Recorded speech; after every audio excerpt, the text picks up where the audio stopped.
So now I would like to introduce Brian Dobbins from NCAR about NCAR's experience of the March with the clouds.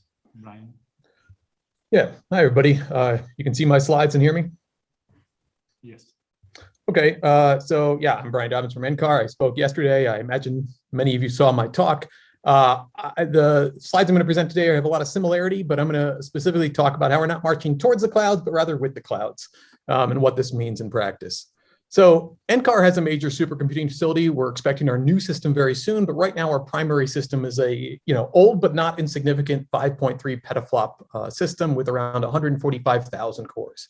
I tend to think physical infrastructure like this gets most of the focus already when we're talking about moving to the cloud and stuff. So my focus is again on our models. Specifically, I work on CESM, but we have a bunch of other models that this would also apply to, all weather and climate related.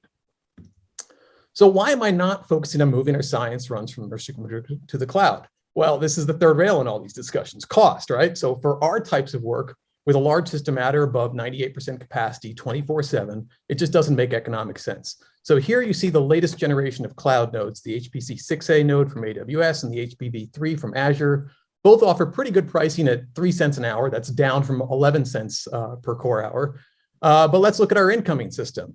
So public articles have it coming in at around 35 to 40 million. I'm estimating the power around 1.25 million a year, a lifetime of 5 years.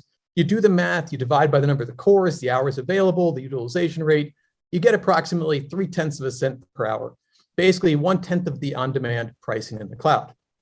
Now, yes, if you add in facility costs and use pre-purchased credits instead of on demand, or negotiate with a cloud vendor, and notably if you can take advantage of things like spot instances, it gets closer, but it's still a definite edge to our on-prem systems.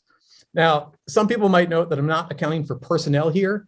I personally think for a single installation place like us, the cloud doesn't actually save on personnel costs. In fact, it might increase them. We have one main system at a time. The sysadmins and support staff would simply move to supporting cloud stuff. And it really comes down to how many unique things you're supporting. Multi-cloud is more complex than a single in-house system. We also have anecdotal data about higher rates of failure on production runs in the cloud, which is a whole other thing requiring more investigation and more support. So given this cost differential, where do we see the cloud being most helpful? So for us, there's a wide range of users who don't have access to our supercomputer. On top of that, some parts of the community have a very different usage profile.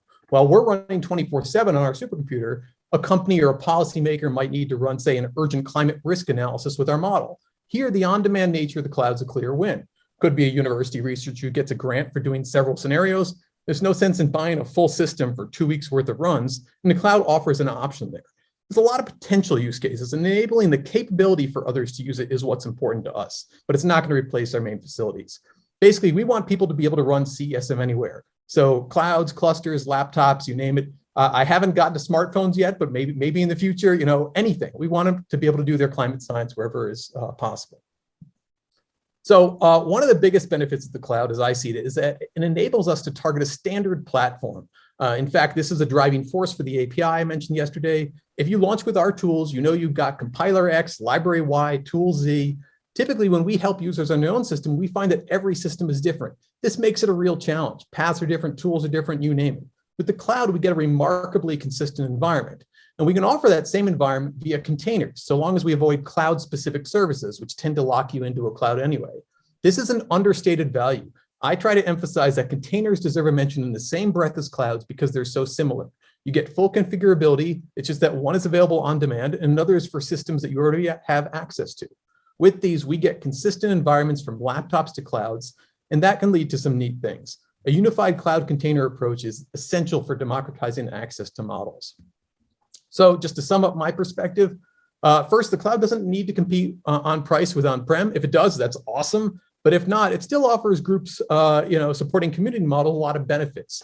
So for us, we see the cloud as complementary technology that enables new users and usage patterns, but it's not going to replace our on-prem compute. Secondly, the cloud itself is really complicated, but because it's fully configurable, it can also greatly simplify scientific computing for end users.